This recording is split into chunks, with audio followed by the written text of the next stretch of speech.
Bienvenidos y bienvenidas a este análisis de una batalla realmente histórica. Larrix y Replic se encontraron en la Liga Bazooka, la liga de batallas escritas, y nos regalaron una actuación realmente memorable. A continuación voy a exponer 4 diversos puntos que a mi parecer nos permiten reflexionar sobre esta batalla desde una perspectiva filosófica. En primer lugar, vamos a hablar de las distintas ideas sobre la filosofía que tiene cada uno de ellos. En segundo lugar, vamos a ver la crítica que le hace Larrix a Replic en relación a su pretensión profética. En tercer lugar, vamos a ver cómo Replic le critica a Larrix que lo que él busca son más los aplausos antes que encontrar una verdadera autenticidad. Y por último vamos a ver qué piensa cada uno de estos dos monstruos acerca del arte. Espero que disfruten del video y me gustaría que debajo en los comentarios me digan si les parece bien, si les gusta este tipo de videos más analíticos y menos de reacción, ¿sí? Sino un análisis por ahí un poquitito más profundo.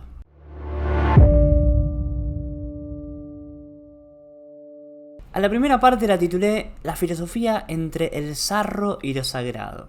Si vieron la batalla, creo que entenderán por qué. Sabemos, gracias al face-off, que Larrix pidió puntualmente, específicamente, que este combate, que esta batalla sea contra Replic. El porqué me parece bastante obvio. Yo creo que Larrix estaría entendiendo que Replic expresa una filosofía en particular y Larrix estaría buscando una oportunidad para contraponer la idea de filosofía que tiene uno con la idea de filosofía que tiene el otro. Es por esto que al comienzo del segundo round, Larrix dice lo siguiente. Para este tipo, el saber y la filosofía son algo elitista, soberbio y academicista, un lugar desde el cual mirar por encima del hombro al resto de tu sociedad considerándote mejor. Entonces, lo que critica Larrix es que para Replic la filosofía es algo elitista, es algo solamente reservado a unos pocos, algo como una disciplina a la que solamente los que entran, que son como unos pocos iniciados, miran por encima del hombro a los demás, juzgándolos y obviamente poniéndose por encima. Pero por el contrario, Larrix tiene una visión de la filosofía muy distinta. Larrix dice lo siguiente: la filosofía es el arte de hacer hermoso lo común y lo corriente, lo diario, lo rutinario y lo frecuente. Hay filosofía en el sarro de los dientes, en el barro de las calles, en el gómito de un borracho o incluso en una media sucia manchada de mi sudor. Hermoso. La definición de filosofía que propone realmente es hermosa y yo, siendo profe de filosofía, es una de las definiciones de filosofía más lindas, más hermosas que escuché o que leí alguna vez. La filosofía es el arte de hacer hermoso lo común y lo corriente. Y para demostrar su punto, Larrix utiliza un objeto comúnmente asociado a lo sucio y a lo oloroso, algo naturalmente antifilosófico, como una excusa para comparar esta supuesta bajeza, o sea, este objeto bajo, este objeto sucio, oloroso, horrible, con algo aparentemente igual o de menor calidad, o sea, su rival, o sea, Replic. Dice Larrix: es más, y ahí se saca la media, voy a utilizar esta hermosa y asquerosa media, defensora de la sabiduría y el conocimiento, para compararla con este ególatra traidor. La historia de la filosofía va a demostrarte, amigo Manuel, que comparadas ella y tu persona, ella es un fenómeno equivalente o incluso superior.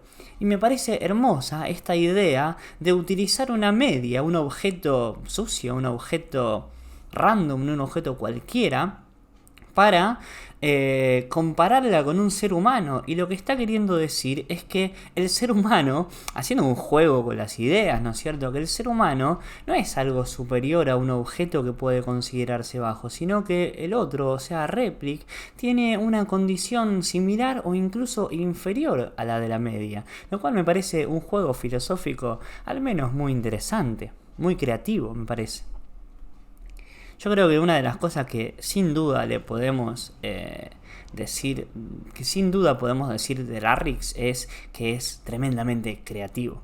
Y a partir de ese momento comienza Larrix con un derrotero de cuantitativo de filósofos, resumiéndolos en frasecitas cortitas, frasecitas sueltas y un poco sacadas de contextos, que no voy a entrar ahora. Me parece que voy a poder hacer un videito aparte con esa seguidilla de filósofos que va mencionando. Y lo que concluye Larrix es lo siguiente. Dice: la filosofía no es algo que solo se enseñe en el Nacional de Buenos Aires, en tus montañas favoritas o en bibliotecas y academias, sino que el saber está en todos lados. Dice Larrix: en la baba de una cucaracha, en la tos incontrolable de un mendigo, en un par de birras con los amigos, o en el niño que mientras juega, sueña. Y esta última metáfora me parece hermosa, me parece muy poética. Y más aún la última imagen, el niño que mientras juega, sueña. Analicemos un poquito. Cuando un niño juega, cuando un niño está jugando, ¿qué hace? Inventa, crea, se deja guiar por la curiosidad. Y la curiosidad es uno de los elementos primordiales, principales de la actividad filosófica. Y la curiosidad puede aparecer en nosotros de maneras muy, pero muy diversas. Cualquier cosa o cualquier aspecto de la realidad puede despertar en nosotros reflexiones filosóficas. Por eso dice Larrix que el saber está en todos lados. Y si nos basamos solamente en esta batalla, podemos encontrar un pequeño fragmento de Replic que propone algo distinto o lo contrario, o al menos que pone el acento en otro lado. En el segundo round, Replix dice: esto es una espantosa tragedia, una decadencia que mi alma horripila. ¿Cuántas horas en pantallas diarias tiene la gente que alguien me lo diga? ¿Cuántas horas de realidad hay? ¿Cuántas de celular? ¿Cuántas horas de lectura o de escuchar música profunda con complejas partituras? ¿Cuántas horas de contemplar pinturas o observar el cielo, los pájaros, la luna? Hagan un balance de eso y digan si somos humanos, lo que somos hoy en día. Mientras en Larrix encontramos una visión bastante jocosa y optimista de la vida, en Replix podemos encontrar una posición muy pero muy cercana al pesimismo. Fíjense las metáforas que usa, más que metáforas son los recursos que utiliza, donde dice: pensemos cuántas horas estamos frente a la pantalla, ustedes ahora mirando este video, ¿no es cierto? Nuestra vida está consumida constantemente por pantallas. Y en ese juego de pantallas somos simplemente espectadores de una realidad que no la creamos nosotros, sino que es una realidad que nos absorbe y nos quita y nos roba nuestra autonomía. Por eso dice Replix que somos parte de una espantosa tragedia, porque se pregunta cuántas horas pasamos frente al día, frente a las pantallas, y cuántas horas pasamos leyendo libros, observando la naturaleza, obviamente haciendo un juicio de valor, poniendo obviamente por encima observar la naturaleza y leer libros, y por debajo esta forma de vida que se basa solamente en estar todo el día atado, anclado o esclavizado a las pantallas. Y podríamos decir, interpretando su pensamiento, que la vida frente a pantallas nos hunde en una estupidez colectiva. Mientras que lo que nos salva es el verdadero, entre comillas, el verdadero arte. Escuchar música profunda con complejas partituras, diría Replic, o la contemplación, como también propone el filósofo surcoreano Byung-Chul Han. Byung-Chul Han, en su libro, a mi parecer más hermoso, El aroma del tiempo, dice lo siguiente: la temporalidad de lo bello es muy distinta de la del desfile cinematográfico de las cosas. La época de las prisas, su sucesión cinematográfica de presentes puntuales, no tiene ningún acceso a lo bello o lo verdadero. Solo cuando uno se detiene a contemplar, desde el recogimiento estético, las cosas revelan su belleza, su esencia aromática. Es decir, solamente es posible vivir una vida buena y contemplar la belleza gracias al acto de detenerse a contemplar. En palabras de Replic, solo podemos conocer y apreciar la belleza escuchando música profunda, contemplando pinturas, observando el cielo, observando los pájaros, observando la luna. Entonces, esta idea de Replix de que la belleza y el pensamiento filosófico solamente aparece en contacto con la naturaleza, observando la naturaleza y deteniéndose ante el espectáculo del mundo, se contrapone a la idea de Larrix, que decía que la filosofía o el saber está en todos lados.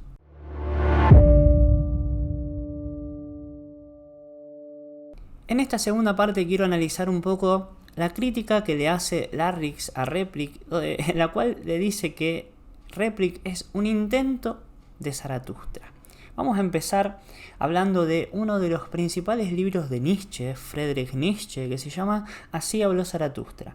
En este libro, este filósofo alemán pone como protagonista a un hombre que dejó su patria y se refugió en la montaña. Cuenta Nietzsche que Zaratustra, y cito, durante 10 años disfrutó allí sin cansarse de su espíritu y de su soledad, hasta que al fin se transformó su corazón, y una mañana se levantó al iniciarse el alba, plantándose frente al sol, le habló así: «Debo descender yo a las profundidades como lo haces tú por la tarde, cuando te hundes detrás de los mares para llevar tu luz al otro lado del mundo, oh astro esplendoroso». Y así se inició el descenso de Zaratustra. Entonces, este personaje de Nietzsche, Zaratustra, consideró que tenía que compartir su sabiduría con el resto de los hombres. Por eso decidió bajar de la montaña para iluminar al resto de las personas. Repito, iluminar al resto de las personas. Entonces, Larrix compara a Replik con este personaje nietzscheano, porque ambos se alejaron de la sociedad, porque ambos buscaron la sabiduría en las montañas, en la naturaleza, y porque ambos intentan compartir sus conocimientos con el resto de las personas. Sin embargo, Larrix no considera que Replik lo haya logrado, porque le dice lo siguiente: por ahora, su intento de Zaratustra, de cueva rupestre, de hombre mirando el sudeste, peliculón, si no la vieron véanla, se le está quedando en veinteañero, callado, pálido, encorvado, lánguido y monotributista. Excelente, excelente recurso, excelente su forma de escribir, la forma de escribir de Larrix me encanta. Y un poco antes, en el mismo primer round, Larrix había reforzado esta idea de que Replik es el intento de, diciendo lo siguiente: Manuelito intentó ser camello de desierto, intentó ser león de zoológico, intentó ser lobo de circo, intentó ser simio de reserva y jirafa de revista. Fíjense, intentó. ¿Qué significa que lo intentó? Que no lo logró. Y esos animales no son azarosos. El camello, el león y después el niño. Pensemos que antes hablemos del niño, ¿no? Cuando Larrix hablaba sobre la filosofía. El camello y el león son lo que Zaratustra denomina algunas de las transformaciones del espíritu. En una parte del libro así habla Zaratustra, que se llama Las 3 metamorfosis o las 3 transformaciones del espíritu. Dice Nietzsche que el espíritu primero se transforma en camello, porque el camello se arrodilla y acepta las cargas. Luego el camello se transforma en león, porque el león es el yo quiero. Y el león lucha contra el dragón, y el dragón es el tú debes. Es decir, mi deseo, mi voluntad, lucha contra el deber que se me impone desde afuera. Entonces, cuando el león gana, el espíritu se transforma en niño, porque el niño es libre, es creativo, el niño juega, el niño no tiene moral. El niño inventa su propia moral. Entonces, fíjense que Larrix, para criticar a Replik, le dice bueno que Replik intentó hacer esas transformaciones, intentó hacer tal cosa, pero que no lo logró. Según esto, podemos interpretar que Larrix entiende que las transformaciones del personaje de Replik, personaje entre comillas, son solamente superficiales. Por eso menciona su aspecto. Dice Larrix: de la misma forma que intentó estar afeitado, dejarse barba, estar rapado y ser pelilargo, usar bufanda y cuello redondo, remeras del Milan y gorros de turista. Y quería destacar también otra cosa que aparece al principio del primer round, que Larrix utiliza una Excelente referencia literaria, porque recrea y reinventa el comienzo de La Metamorfosis de Franz Kafka. El texto original dice: una mañana, tras un sueño intranquilo, Gregorio Samsa se despertó convertido en un monstruoso insecto. Y en cambio, la versión de Larrix dice: cuando Manuel Bernstein se despertó aquella mañana tras un sueño agitado, se halló en su cama transformado en un insecto terrorífico. Hermoso paralelismo. Y por ahora, muy similar una de la otra, pero después veamos para qué utiliza esta referencia Larrix.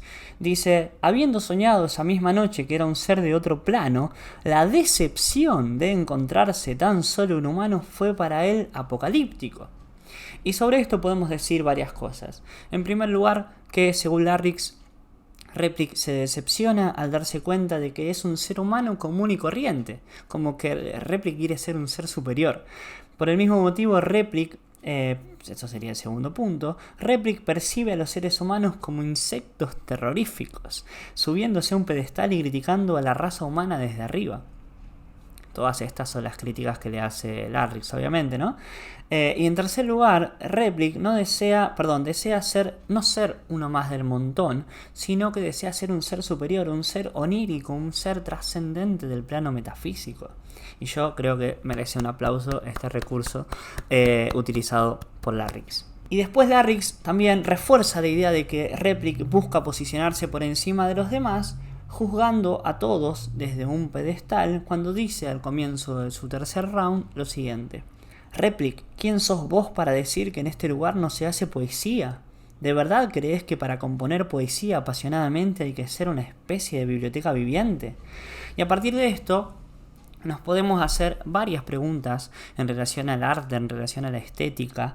Por ejemplo, ¿hay poesía en la batalla de gallos? ¿Qué es la poesía? ¿Dónde y cuándo puede hacerse la poesía? ¿Quiénes pueden realizarla? Y si todos pueden hacer poesía, ¿por qué? ¿Qué es la poesía para que todos puedan hacerla? ¿Y qué distingue hacer poesía y no hacerla? Y si solo unos pocos pueden hacer poesía, ¿cuáles son los criterios para determinar que algo es poético o no? ¿Es necesario tener algún conocimiento previo para ser poeta o para hacer poesía? Obviamente yo no tengo las respuestas, pero creo que son las preguntas que subyacen a esta crítica que Larrix le hace a Replik. Y concluyendo esta partecita, Larrix considera que todos los intentos de Replik de sentirse superior son un fracaso. Y peor aún, que esta postura ante la vida, esta postura ante el conocimiento y ante el arte y ante las batallas, solamente son productos del ego de Replik. Y termina diciendo que sus esfuerzos fueron en vano y que no logró el objetivo que esperaba. Dice Larrix: te fuiste a la montaña a encontrar verdades y encontraste todo lo contrario a lo que reza un dicho de antaño. El árbol no te tapó el bosque te está tapando el árbol. Excelente, excelente final. Y con estas palabras me parece a mí que Larrix le da un cierre magistral a su actuación, porque logró escribir una batalla coherente y muy bien estructurada. Y también acompañó sus palabras con una puesta en escena digna de los mayores elogios. Y aunque a nadie le importe, quiero dejar dicho que con esta participación Larrix se ganó mis respetos.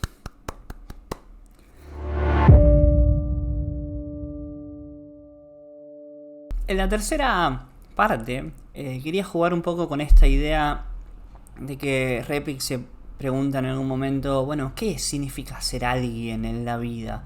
Y después termina diciendo algo así como que las personas que se preguntan qué es ser alguien en la vida es porque sienten que no son nadie. O las personas que quieren ser alguien en la vida es porque sienten que no son nadie. Y le termina diciendo a Larrix, bueno, vos no sos nadie en la vida. Y también porque Larrix es como que se maquilla, ¿no? Como que se viste de tal manera que genera un efecto en el espectador, y eso dice Replik que lo hace para ocultar su condición de nadie. Por eso el título de esta tercera parte es Larrix, un nadie con maquillaje. Y para argumentar esto, Replik comienza su primer round haciéndole una pregunta retórica al público. Replik dice: ¿en serio creen que este idiota es real o algo parecido?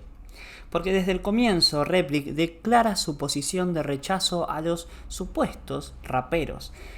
Porque para él solamente alguien puede ser digno de ser llamado real cuando conoce los requisitos sutiles de la poesía y del pensamiento.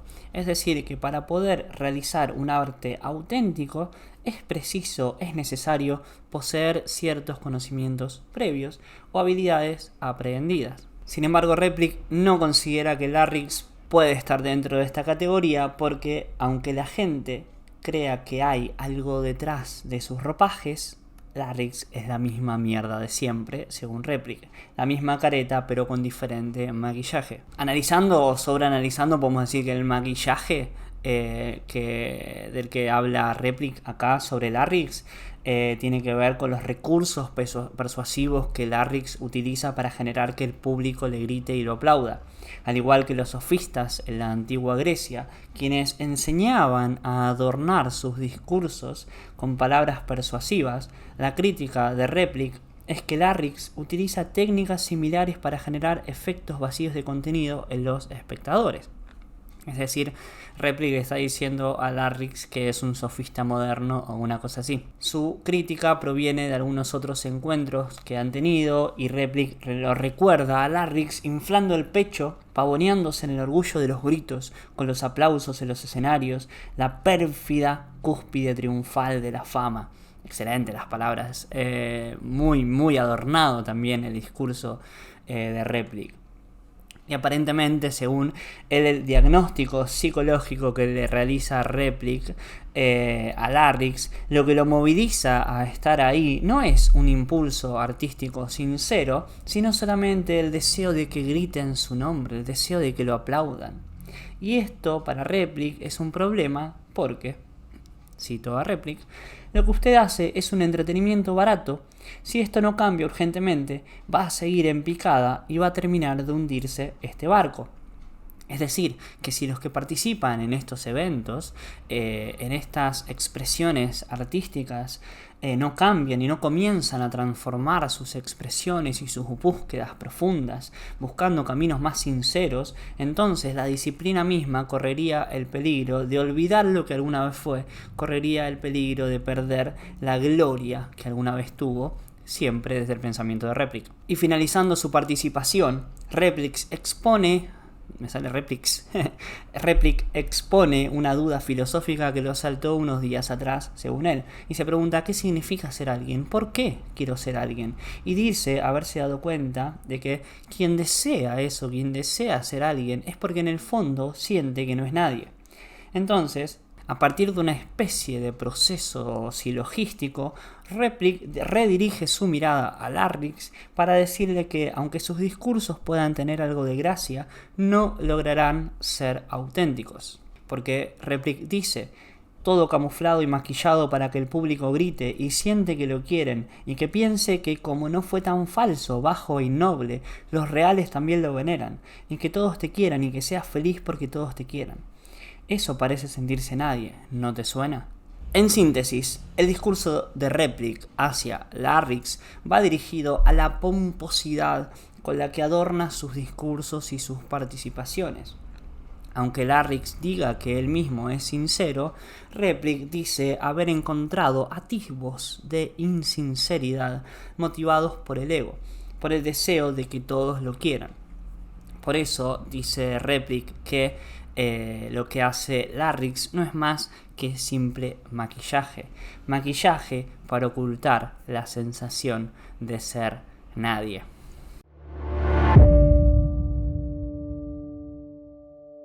La cuarta parte se llama Defensores del Arte, porque yo creo que cada uno de estos dos competidores defiende el arte a su manera y defiende su propia concepción sobre el arte. Fíjense que Larryx dice en su primer round: mi meta es que la musa del hip hop se inspire con cada letra que interpreto. Me gusta esta explicitación acerca de cuál es la meta de su arte, porque lo que él dice es que no busca inspirarse él con la musa del hip hop, sino al revés, que a través de su arte, la musa, la mismísima esencia del arte, se entusiasme o se inspire. Me parece una muy linda idea. Sin embargo, Replic le contesta, bueno, todo bien con esto, pero acá no estamos para hacer juegos de palabras, sino que lo que estamos haciendo es algo mucho más profundo, porque también en su primer round dice, acá no se trata de jugar con tu mente, sino de expresar lo más auténtico de tu alma. Y yo creo que ahí está resumida la búsqueda artística y la búsqueda vital de Replic. Ahí está la respuesta a la pregunta ¿por qué hace lo que hace? Y Replic contestaría, yo hago lo que hago para expresar lo más auténtico de mi alma. Además, Replic invita a Larryx a que deje de mentirle a la gente y les avisa, ojo, porque van a ser timados y adulados sutilmente y queda en ustedes que se despierten. Yo voy a hacerte pedazos con una sola arma, la cual se llama sinceridad o autenticidad. Es decir, que además de expresar lo más auténtico de su alma, Replic busca que su arte despierte a las personas. ¿Qué significa despertar? En este sentido y en este contexto sería darse cuenta de quién está siendo realmente sincero y quién no, quién está interesado en un beneficio posterior. Y más adelante Larryx hace una defensa sobre el humor en el arte. Y Larryx dice, el humor, Replic, es el lente que usamos para observar con un mejor color este mundo que a veces está lleno de dolor y de malas experiencias. Según esto, el humor sería una herramienta que nos modifica la percepción del mundo. Una idea también muy linda, muy interesante, haciendo que todo se vea menos doloroso. Además, Larryx nos ofrece una linda definición del arte. Dice lo siguiente: ¿y qué es el arte? Sino la forma más hermosa de ver de color verde, amarillo, azul y rosa el cielo y las baldosas de este mundo gris y sus conciencias. Y para terminar, Larryx le tira una durísima crítica a Replic. Le dice: al parecer, en nuestro arte no encontraste magia, alegría, disfrute y carnaval. Solo encontraste una etiqueta para justificar tu quietud espectral. Tremendo. Estas últimas palabras me parece a mí que sirven también como para resumir la postura que tiene Larryx frente al arte. Para Larryx, el arte no se trataría de retirarse a pensar en soledad y observar profundamente en nuestro interior, sino buscar la magia en el mundo en el que los rodea. Aún más, el arte sería contribuir a que el mundo en el que vivimos sea un lugar un poquito más mágico. Y por último, al final del tercer round, me parece que lo que hace Replic es una completa locura, es poesía pura, porque comienza diciendo que se dio cuenta de que al principio, cuando era más joven de lo que es ahora, rapeaba por el grito ajeno, más que por un impulso interno, hasta que una intuición le dijo que busque en su interior, y así se dio cuenta de esa necesidad que lo esclavizaba, la necesidad de la aprobación ajena. Pero dice que nunca se retiró, porque sé que en alguna parte este impulso de vitalidad por las líricas, la poesía y la música, lo presiento, sé que si me asincero lo encuentro, lo reconecto a la nave nodriza que me enlaza a mi fuente. Es decir, que en algún rincón de su interior todavía sobrevive aquel impulso originario, todavía puede conectarse con sus emociones más profundas y más sinceras gracias al vehículo del arte. Y nos deja, casi como sin quererlo, lo que debemos buscar para ser sinceros. Dice Replic: en alguna parte sigue presente la prístina creatividad de mi niño interno inocente. No olvidemos que el Zaratustra de Nietzsche enseñaba que las transformaciones del espíritu eran tres: primero un camello, después el león y por último el niño.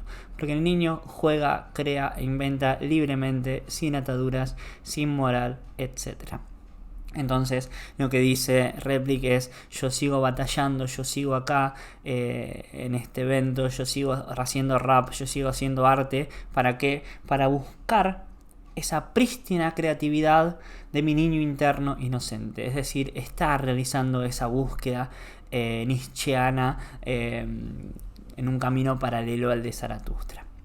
Y nos deja una última enseñanza que me parece también una locura, una hermosura. Dice: así que no olvides que el problema es uno solo y que es con vos mismo y que tiene que ver con el amor y con la muerte.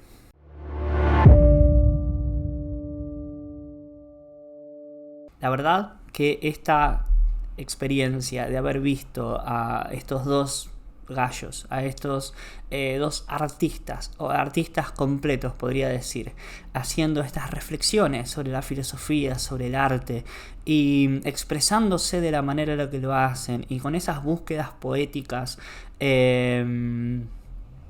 muy profundas en los dos, me parece a mí, porque por más de que Larrix le critique, por más de que Replic le critique a Larrix que lo que hace es simplemente un puro maquillaje, igualmente hay toda una producción ahí, hay un efecto que genera en el que lo escucha. Entonces, para mí, ese efecto que se genera a través de su representación teatral, podríamos decir, ¿por qué le vamos a decir que no es sincero? O lo que hace él, porque él, yo me imagino, Larrix, al vestirse o al pensar su vestuario y al pensar las cosas que dice, al adornar sus discursos, yo creo que también debe estar jugando y debe estar siendo sincero consigo mismo, ¿no? No creo que haya solamente la intención de escuchar el grito. Y si la hay, bueno, cada uno, digamos, va por el lado que quiere en la vida, ¿no? Pero bueno, eso nunca lo vamos a poder saber a menos que Larrix lo explicite. Pero bueno, por otro lado, me gusta este Replic que, sin perder todo ese misterio, esa exposición de su misterio interior, no pierde lo que es el momento de la batalla. No sé si me explico, pero es como que antes se lo veía por ahí un poco más perdido en este mundo tan comercial, en este mundo de las batallas digo, y yo creo que ahora va recuperando y se va pudiendo adaptar mejor su estado actual con lo que son las batallas. Así que nada, esto es el video. Me pareció una locura, apenas lo vi dije, bueno, tengo que hablar sobre esto. Capaz que haga alguna reacción en vivo, podríamos hacerlo con ustedes, ir hablando sobre lo que vemos, tanto del face-off como de la batalla entera, pero no sé, encontré estos 4 puntos y tenía ganas de hacer un video distinto y de ver qué tal funciona este formato. Así que bueno, espero que les haya gustado. Si llegaron hasta acá, son unos genios, la mejor. Así que bueno, nos vemos la próxima. Saludos.